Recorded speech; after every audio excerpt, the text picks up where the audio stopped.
This is my 2 cents on Foodie Beauty's recent 2.5 hour live stream on YouTube about her possibly relocating to, well, we really don't know. So let's get right into it. In the video, she discusses the possibility of relocating from Canada to Syria to live with Salah. She emphasizes that while she's not 100% sure, she is actively considering the possibility due to unhappiness in her current situation. She says she's depressed. She loves her husband, Salah, and that she wants to be with Salah, and that's the only thing that's going to make her happy. She also says that moving to the Middle East will be good for her health because she won't have easy access to DoorDash and other foods that are bad for her, fast foods, etc. She won't have easy access to weed and other products that aren't healthy for her. And she also goes into why she thinks it didn't work before, which is kind of interesting. Now, the first thing I want to point out, because this is actually relevant, is that the other day she did a live stream and she said that she needed to move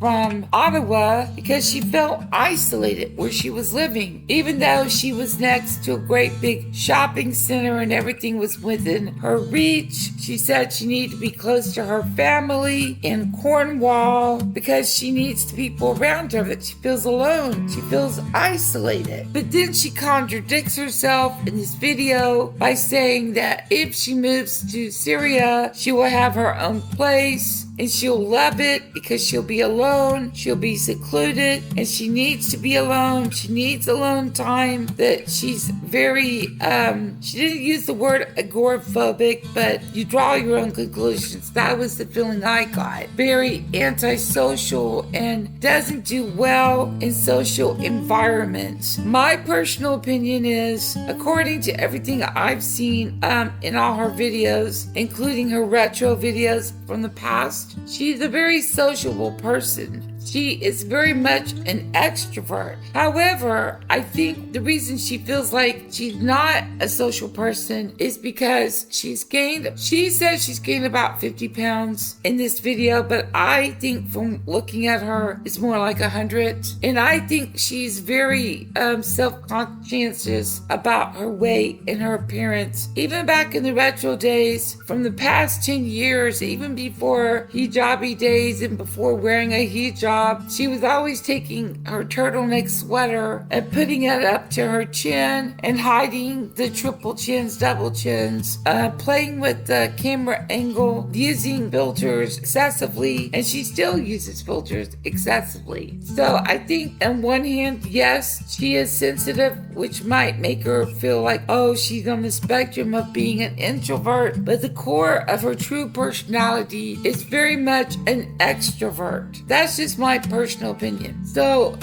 in this video, she goes into what contributed to her past difficulties while living in the Middle East. She said that she basically felt overwhelmed by the social atmosphere and constant presence of people at the family home. But I guess she didn't feel that when she was in Kuwait or Thailand or anywhere else. But in Syria, she says that made her feel anxious, and I guess she suffered from anxiety. She also says that health and medication attributes to some of her past breakdowns to using cheap antidepressants and not consistently taking her medication. This is what she claims. Whether it's true or not, I don't know. But she does have a history of being inconsistent with just about everything, especially her health. That's why I don't really buy this explanation of why she had these emotional breakdowns and why it wasn't working, because this is just part of her persona. This is just who she is. She also attributes part of it not working to environmental factors and conditions in the family home, such as the heat, the lack of proper electricity, and the internet, and basically instability in what she calls significant stressors. She believes one reason why it would work now is that the situation would be different because she plans to rent a separate, we already went into that, but let's go back into it, rent a separate secluded place away from extended family to avoid the social burden, which once again, it contradicts everything she's been telling her viewers over the past weeks or months, how she feels isolated in Ottawa, even though she lives in the center of everything that she actually needs within walking distance, or in her case, scooter distance. She also says that she learned to be more comfortable being alone while living in Canada, that she's more comfortable in her skin. I mean, those weren't the exact words, but that's basically what she meant.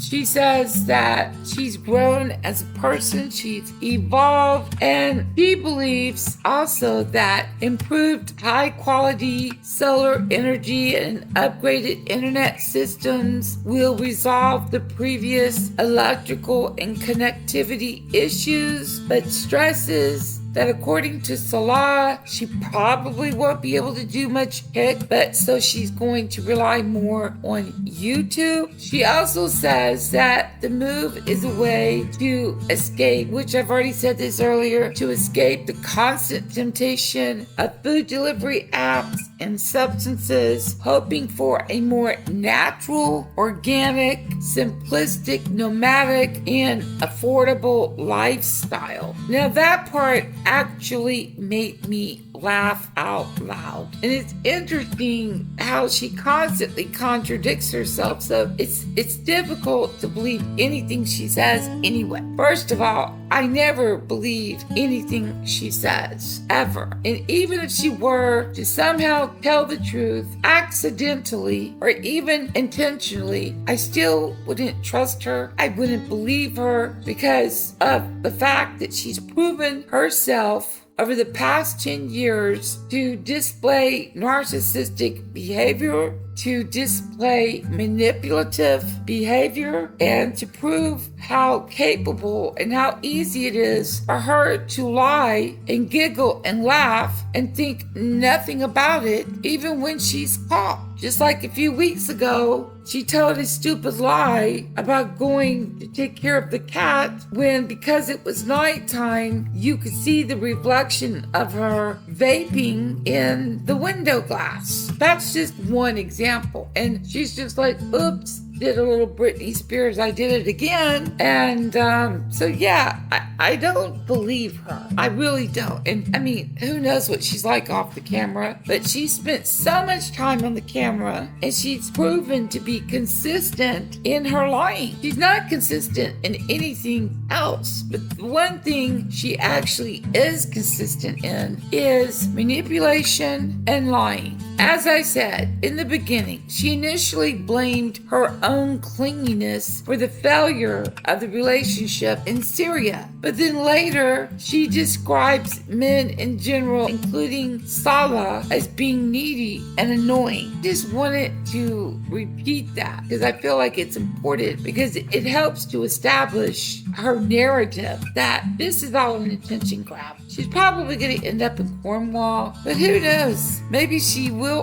hop over to the Middle East. Somehow, I doubt it. Her health is not good enough to just get on a plane and fly to the Middle East. She can't even stand up longer than 5 minutes. How is she going to be able to walk in the airport? I just don't buy it. I don't think she's going to move to the Middle East. Despite all this talk, all this nonsense, all this waste of time, it's nothing more than an attention grab. I just think she's like this virtual woman who lives on the screen and she's just reaching out into nothing. is because that's the life she's been living. This isn't judging her. This is just an observation based on the persona that she chooses to present herself as in her videos. So yeah, in her video, she says it didn't work because she was clingy. And then later, she contradicts herself saying it didn't work because he was clingy. Were they both clingy? She also insists that she wants to be secluded and independent, yet simultaneously states she wants to be totally reliant on Salah and have him provide for her. Sort of kind of does make me think about Gore, G-O-R, as in the story of O. Gore World, I know everyone says, started from Amberlynn Reid, who instead of saying girl said gore, or however she said it. And I'm just thinking,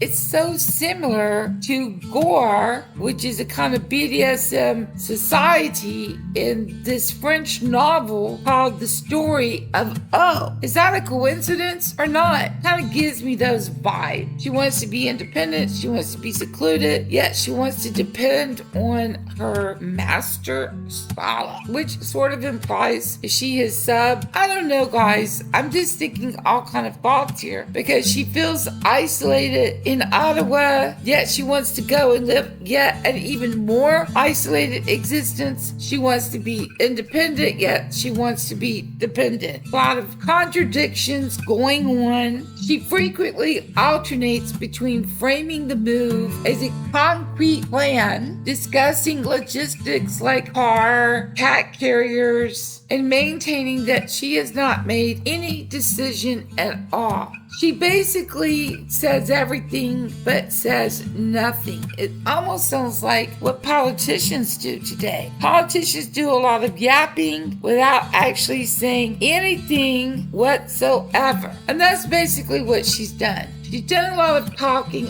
a lot of yapping without saying anything. She also complained that no one has ordered a portrait. Well, maybe that's because, and I'm just guessing, maybe it's because of her no refund policy. Because she said, if you order a portrait and I don't want to do it, you don't get your money back. Sorry. Well, sorry, Foodie Beauty. That's not good business. People aren't going to want to just throw their money away and take that risk if you feel like you don't want to do their portrait and you get to keep their moolah. A primary concern about her, so she says, is moving her cat. She intends to condition her to a harness, a leash, and use a specialized expandable soft mesh carrier. But then she says, well, I'm not sure if a move would be good for a BG. And I was thinking when she said she needs to condition her cat to a harness and leash, was she really thinking about herself? Does she need to condition herself to wearing a leash and a collar like in the fictional society of Gore, G-O-R, in the story of O? She plans to sell items from her current house to help fund the move. But then she says she doesn't have anything of value. What happened to that 10 grand that her viewers gave her less than a year ago? I guess she ate that up. She said that a flight to Syria cost around $800 and she would need about $1,200 for a solar system setup. That's another contradiction because she's saying that Salah's got money. He's implying that he's wealthy, that he's got his hands all over the place, not on her body, but in all types of business deals and entrepreneurship, and he can take care of her and she doesn't need to take care of herself because he has the money to take care of her. So if Salah has the money to take care of her, why does she need to raise money? Why does she need to grip? Why does she need to sell? Why doesn't she just donate her household belongings to charity? That is a possibility. She also says that she plans to maintain her Canadian citizenship because that's very important to her. and that she's just basically going to live a nomadic lifestyle, even though she can't stand up for 5 minutes and can't take more than a few steps at a time. That's about it. This is my 2 cents on a 2.5-hour stream. Tell me what you think. Smash that like, subscribe if you haven't. See you later, guys. Thanks.